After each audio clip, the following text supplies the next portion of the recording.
For you to address your people. Mr. President, sir.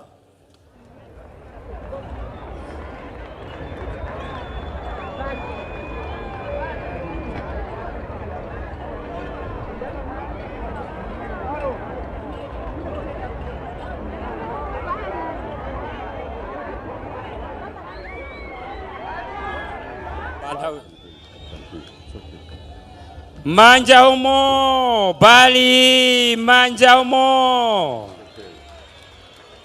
Tungulu hizo, tungulu hizo, tungulu hizo, tungulu hizo. Aka Bally. Aka Bally. Thank you very much. Thank you very much. Minister of Local Government, thank you very much. Please take your seats. Those who are able to sit. Your Royal Highness, Your Royal Highness Paramount Chief Mpezeni, Royal Highnesses Mbelwa from Malawi, Royal Highness Gomani from Malawi as well. I'm aware that there are Royal Highnesses who include those that are from the DRC, and indeed the Royal Highnesses from within Chipata, the Ngoni Kingdom, and other traditional leaders that are here, I know from Kasenengwa, Chipangali, and other parts of the country. Olemekezeka mafumu nonse makamaka angwenyama nkosi makosi Mberwa, Gomani, Mkweto, chokera kuja ku Kongo, anga kali mafumu onse vamuno Mzambia, ameni mwafika pano lero. Leaders of political parties that are present, my colleagues, in our democratic country, we recognize all the political party leaders that are present here. Kuzindikiranso ino asogolera zipani zonse za ziko latu lino la Zambia. That includes their leadership, our own party, the UPND, provincial chairman, Vamutonga, and the secretariat, all of the other counterparts in other political parties. Mapadera sini ivalira kukumbukiranso wa provincial chairman wa chipani cholamulira Bambo Johabi Mtonga na bungwerano lonse. Provincial minister, cabinet ministers that are here, thank you for coming to this beautiful ceremony. Nduna yakuno kumawa na maminista onse amene mwafika ndi kutokozani pofika kumwambo huyu. I want to recognize our church leadership, the board of trusts as one. We wish and acknowledge all the traditional, together with obviously the church leaders that are here. Mwapaderatela tikumbukira kuti a bishop akuno kumawa Abambo George tilinawo pano na vamipingo yonse akumbukira ndipo akupasanule muwapadera. It is important for me to recognize the host member of parliament, Philemon, who is here, and also your colleagues, other members of parliament that are present at this beautiful ceremony. Niwoyamikiranso na kuzindikira kupezeka mpo kwanu kwa paderadera MP va dera ino Philemon Twasa komanso anzao amene vali nawo pasiku lino la lero. I'm aware that a number of diplomats, their excellencies accredited to this country, are also present. You're welcome. Alukulandiransoni, your excellencies, amene mwafika pano, ma ambassador, ma high commissioners, niwo yamikira president chifukwa chauti mwapezekapo pa mwambo wa nchwala ya chaka chino. The permanent secretaries, as well as the mayor of Chipata and your fellow mayors, your fellow council chairpersons from different districts, we recognize you. A permanent secretary, nyakwawa ya boma ya Chipata na maboma onse ozungulira muno mziko lino la Zambia akuzindikirani. The businesses that are represented here and my fellow farmers, Alimianzanga, we recognize you as well. Mwazimvera. Thank you. I should end by adopting all the protocol that have been read out already by those who have spoken before me. Your Royal Highness, Chief Paramount Chief Mpezeni, it is my great honor and privilege to be in Chipata District today to grace this year's Nchwala ceremony. Indeed, it's my great honor. Ayamikira kwambiri ngwenyama inkosi ya makosi kuti niokondwera president kupezeka kuno kuchipata siku lino la lero mwapaderadera kuti azadalise na kusegula mwambo wa Nchwala ya chaka chino. We are greatly humbled by your invitation, Ngwenyama, to this ceremony, and also for the people in the area to host this wonderful ceremony for our country. Anoyamikira kwambiri chifukwa chovaitana kuti afikeko kumwambo wa chaka chino komanso kuwakumbukira kuti apezeke pano. The theme of this Nchwala ceremony wouldn't have been better than what it is. Peace, stability, unity in our country is of great importance to us as a new dawn government, but also as a country, knowing where we are coming from just about 7 months ago. So this is a great theme. Thank you, Ngwenyama. Ayamikira kwambiri Ngwenyama chapa mutu chamene munaika pamwambo wa Nchwala ya chaka chino kuti muluthandiza kuleta umozi makamaka pozindikira kuti tangochokera ku nthawi ya masankho. The importance of culture, the importance of values that an individual learns from their culture embedded in the family, embedded in a community like the Ngoni community, is no doubt one that we want to promote because it builds the characters that we are in our country, in our region, on our global village. Nkosi chikhalidwe chimene timayika mu vana vathu ni chinthu chapatali kwambiri chimene chimathandiza pakukula pa umoyo wa munthu, ndipo ichi tifunika tichisamalire na kuchidalira. The basis of a country's character is embedded in its values, in its culture. So we thank you for continuing this tradition. Chikhalidwe cha munthu chionesa umunthu wake mmene anabadwira kukula kwake, ndipo ichi chikhalirira kuti chiphale chizindikiro ku mtundu wina uliwonse. The spectacle of this Nchwala ceremony is obvious. It's evidenced by the great multitudes from all the parts of our country as well as beyond our boundaries that are present. That is the evidence that this ceremony is extremely important and it's valued by many more than the Ngoni people. Ndipo ichi chationesera kale angakhala aliyense woona kuti chidwi na chikonzedwe na chikhalidwe cha mwambo wanu wa Chingoni chachioneseratu kulingana na kuchuluka kwa vanthu ofika pano kuti imwe vanthu muna chikhalidwe cha umunthu mchipadudwe chanu. And we want to encourage all the traditional leaders across our country to focus on working together, to focus on fostering these values through different traditional ceremonies like this one. Chisanzo chimene mwapereka chiruonesa kuti angakhale mitundu ina chikhozo khala chapindu kuti asatireko mchikhalidwe chotere. It's on the basis of unity, on the basis of strong individual, family, as well as community values that we want to run this country and drive that platform of peace and stability to deliver economic and social development for all our people. Ndipo ni mafundo maseko vene vamgwirizano amene angatithandizire kuti tipereke chitukuko cha dziko lino pasogolo. We want to use this platform of unity and stability to devolve, to decentralize, so we can allow the local people, wherever they are in this country, to take local decisions, local priorities, and then support them with financial support. Monga mwamva. Yes. Local decisions. Mafundo zochokera kwa ife mizi mwatu. Local development priorities. Komanso chitukuko kuchokera mizi mwatu. Because the local people know what they need most. Chifukwa inu kumene muchokera ndinu lokayo amene muzindikira chimene mfuna. They know more than we who sit in Lusaka. Imwe ndimwe muziva kwambiri kopambana ise amene tikhala ku Lusaka. In the past, your priorities were never supported.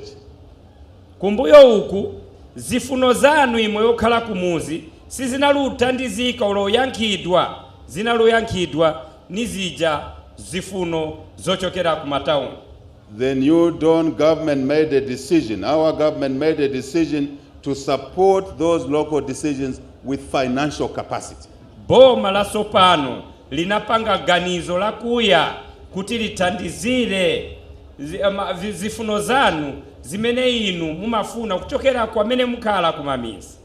As you have heard, we've fundamentally increased the Constituency Development Fund to a level that will enable local communities, Ngwenyama and other paramount chiefs, that in your constituencies, in the constituencies across the country, people will be able to advance their priorities in terms of development. This is extremely important.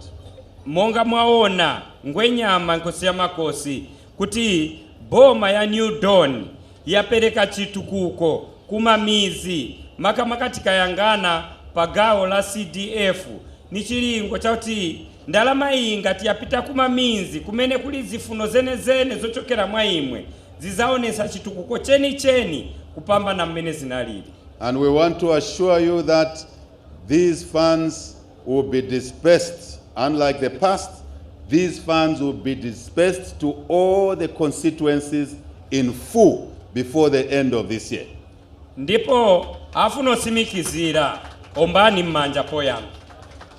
Afuno simikizira kuti ndalama izi za CDF zizaperekedwa usiyana na mmene zinaluchitira kale chaka chino chisanate, zizaperekedwa mosasalula constituency, mosasalula boma, mosasalula mbali ina iliyonse, zizaperekedwa kuti zikaonese nchito ya boma la Sopano. This is the equity we believe in. This is the fairness that we believe in. We are walking the talk. Ndiye kulingana, hizi zizabweresa kulingana kwa kutauni na kumuzi zimene timalankhula mboma ya Sopano. Further, mopitirira, we took a decision, a very dramatic decision against views of many that it was not possible to deliver free education. This is only our second month into the UPND budget, and we have delivered free education from grade 1 up to grade 12. Manja umo, mwamvwa mose chizungu. I will break it down for the interpreter. Zikomo kwambiri akuti boma la Sopano laingokhala pampando chabe kusevenzesa budget yawo kwa miezi ibiri chabe, ndipo inu noka mukozoona bwinobwino kuti layamba kale zinchito zake kukwanirisa makamaka popereka maphunziro ya ulele monga monse muona. As at now, as we speak, just to be sure, we've been in office 6 months, but in terms of the budget, we are only 2 months into the budget. I want to make sure that the media does not quote us wrongly. Boma hii yankhala pampando miezi 6. Koma kusevenzesa budget yao yakhala chabe miezi 2. Because we believe education for every child is the best equalizer, is the most optimal investment, we have already funded all the schools with this free education support across the country. Pozindikira kuti maphunziro akachuluka yazathandiza na kumasula zinthu zambiri, ndipo zikamasuka zinthu ndiye kuti mzaoneka chitukuko mziko. Tayesesa ngati boma ya New Dawn kuonesa kuti kufika pano masukulu vapasidwa ndalama zakuti zithandize kupereka maphunziro ya ulere ku vana va ziko lino la Zambia. I have heard complaints that the schools now are over-enrolled with pupils, and some people are complaining. You should not complain. You should be happy that there is over-enrollment. It means that pupils were sitting at home. They were not going to school before the free education policy was put in place. We should be happy about it. Pamveka paonekeratu kuti maripoti yovafika kuja ku nyumba ya boma ku State House yaonesa kuti maskulu sopano yazala na vana kamba kakuti vana valandira maphunziro ya ulere. Ndipo ichi tisadandaule nacho chifukwa ndiye umboni woonesa kuti zinthu zina zinalupsinja nzika za ziko ino. We must prove that the policy is working already. That's the proof, as the English say, the taste of the pudding is in the eating. So that is the evidence. Our duty now is to support the schools with more classrooms. That's why we have delivered the money through CDF to build more classrooms and also to employ more teachers, such as the 30,000 teachers who we are going to employ this year. This is the way we run the country. Ichi chaonesa namweka mkozo zindikira kuti pudding imamveka mkamwa mkapanga sono upanga kwake kwa pudding kuti niyokoma pudding mboma ya UPND yaonekeratu pamene apa wanu vana valandira maphunziro ya ulere 2 boma iyi izachita employ aziphunzisi vaja vaongoenda nganamwa mwazi chabe soncho 30,000 chaka chino. Ombani manja na mchinyanja. I interpret antusana mvere bwino at pudding ni chani kapena ngati mwakamba keke ka keke gamveka kuzuna sichonje kuzuna ngati mwakadya eya ndiye pudding yameneyo yamene. Your Royal Highnesses, we are aware that education beyond grade 12 is also expensive. The bursary program is going on, ordinary program, but just a few days ago, we added another 30 million kwacha to take our children to colleges, those who cannot afford. That's just the beginning. Nikadionko Chabia. Mwamvwa. Mafunziro niyo dula koma boma iyesesa mwanjira iliyonse kuti ithandizire mbali na mbali tirukambaza basare. Boma ya New Dawn iruyesesa kupereka support kapena basare kuvaja vovutikira noti mmaskulu chabe komanga kale mmakoleji kotero pali pano vazachita spend vaikakonso mfundo ina kapena nthampulo ina yakuti vazachita spend ndalama zosacheperera pa 30 million. Your Royal Highnesses, I did follow the statement made by the Minister of Infrastructure. It was misunderstood. He indicated that those roads that are commercially viable will be put on the public-private partnership program. But those that are not commercially viable because of low traffic numbers, like the Chadiza-Chipata road, will be funded on other programs, and I confirm that that road is a priority to us. Chadiza-Chipata road. Manja umo mwazimvwerera kuti valiye kumvwe bwino vantu pa statement ya yenze choka kuvuli uku kuti yayi Chipata Chadiza road iliye pindu kwene akuti a president asimikizira kuti uyu mseu wa Chipata Vubwe Chipata Chadiza ni mseu wa pindu kwambiri koma vantu sana mvesese kuti miseu ina izaikidwa under private partnership koma iyi miseu ina izankhala funded monga mwanjira yake. That goes for the Chadiza, as I said, Chipata, but Chadiza, Katete, and other roads. We are very conscious of the need to improve infrastructure in order to open up the economy and create jobs for our people, especially our youth. Ndipo pamiseu iyi Chipata, Chadiza, Chipata Vubwi, Chadiza, Katete, na ina yonse iyi boma ya sopano ifuno yesesa kuti ione kuti miseu iyi ikonzedwe ndipo ngati yakonzedwa izasegula pothandiza maendedwe ndipo maendedwe ava na malonda economy ya ziko ino za chuma za ziko lino zizapita pasogolo. Your Royal Highnesses, we are also aware that farmers were paid late this year, and we want to deliver a message here that planning was not as good in the past, but we're working on planning better going forward so that farmers are paid on time, inputs are delivered on time.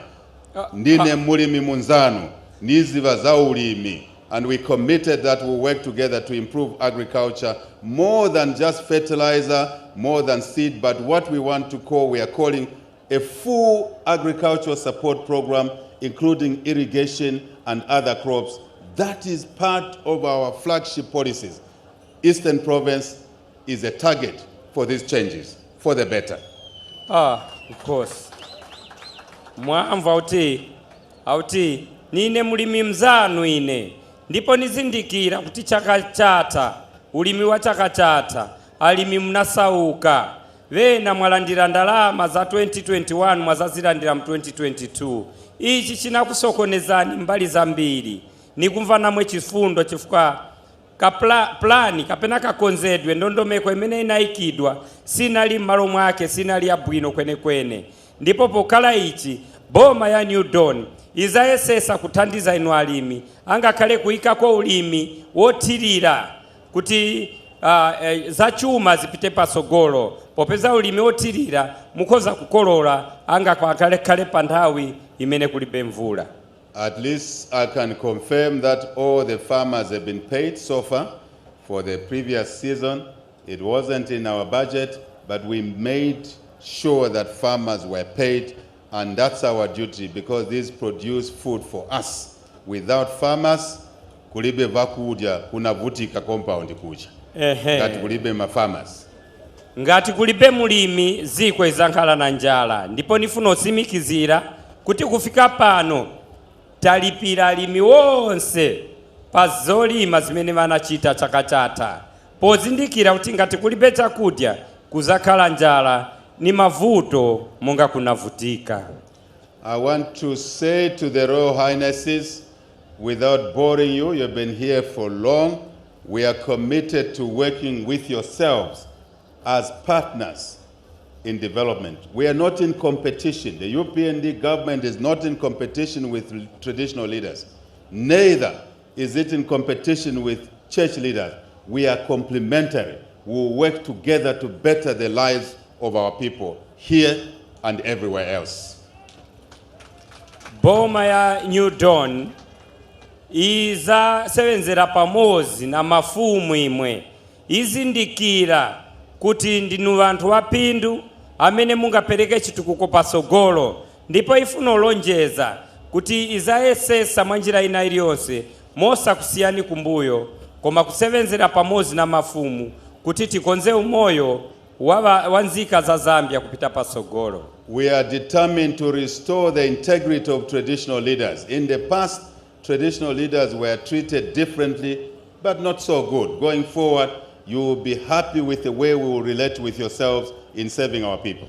Ndipo mzaona noka kuti mavuto eja mnalukumana nayo kale mafumu boma ya New Dawn izayesesa kuona kuti zikhaleza kumbuyo. Nthawi ino muzaona noka ndipo nuwozipereka kuti azasevenzera pamozi na imwe komanso kukonza makondishoni ya inu mafumu. I'm aware that some chiefs have no palaces. We want to institutionalize every chiefdom by making sure there's a palace in every chiefdom. Otherwise, there's no way a chief will help govern this country if they don't have a proper official office and establishment. That is important to us, and there will be no segregation. It doesn't matter which chief voted for who, it does not matter.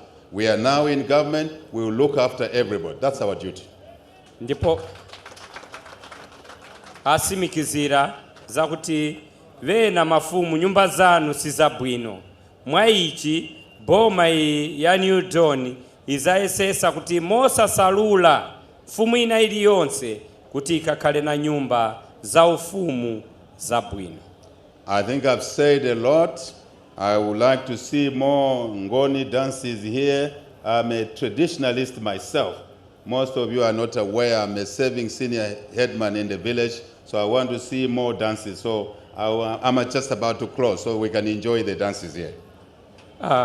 Vena simziva kuti na headman kapena alamulira muzi apa alili a president ndipo akonda kwambiri kuti aone magule ndipo pamene akalibosiriza I think aliokonzekera kuti aone magule ambiri.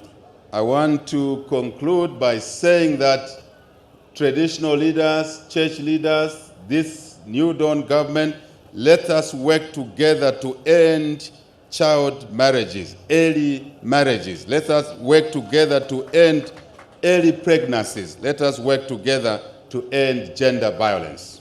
Nifuna opempha mafumu kuti tiye tithandizane kuti tipewe ukwati wofuwa, ukwati wabana ang'ono kapena khalidwe yankhanza. Chonde tiye tione kuti izi sizipita pasogolo koma zithesedwa. Let's continue fighting COVID because it's taken a lot of our loved ones. Please, let's continue observing the indication, the directions from the health experts so we save lives of those that we love. Chonde tiye tiyesese kusatira ndondomeko ya zaumoyo kuti tipewe matenda ya COVID. Chifukwa matenda aya yasakaza abale batu na nzika za ziko ino. Let's encourage vaccinations as well. I'm fully vaccinated myself and I'll be getting my booster soon. Tiye tiyesese kuchayisa nyeretizi za corona. Monga president mamena anenera kuti analandira kale iyo katemera wose bwino ndipo kwa sala nthawi ing'ono azaikapo katemera onjezera kuti apewe matenda ya corona. Once more, I want to thank the organizers of this Ntwala ceremony for a wonderful job. Wonderful job. Well done. Afuna kuyamikira mapaderadera abungwe losonkhanisa mwambo wa Ntwala ya chaka chino pa ntchito ya bwino yamene mwachita kuti mukonze mwambo wokoma wotere. Wena ngwenyama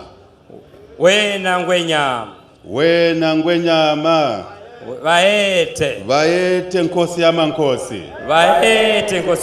Siyabonga kakulu. Siyabonga kakulu. Thank you. Vaete.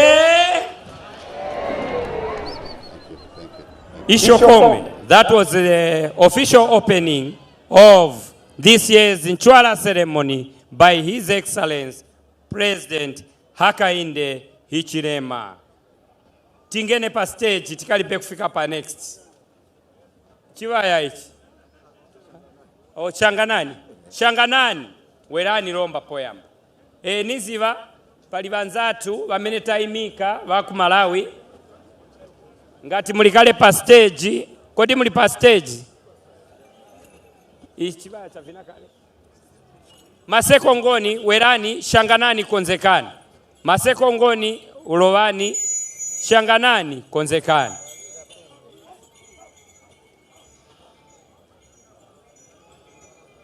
Maseko Ngoni.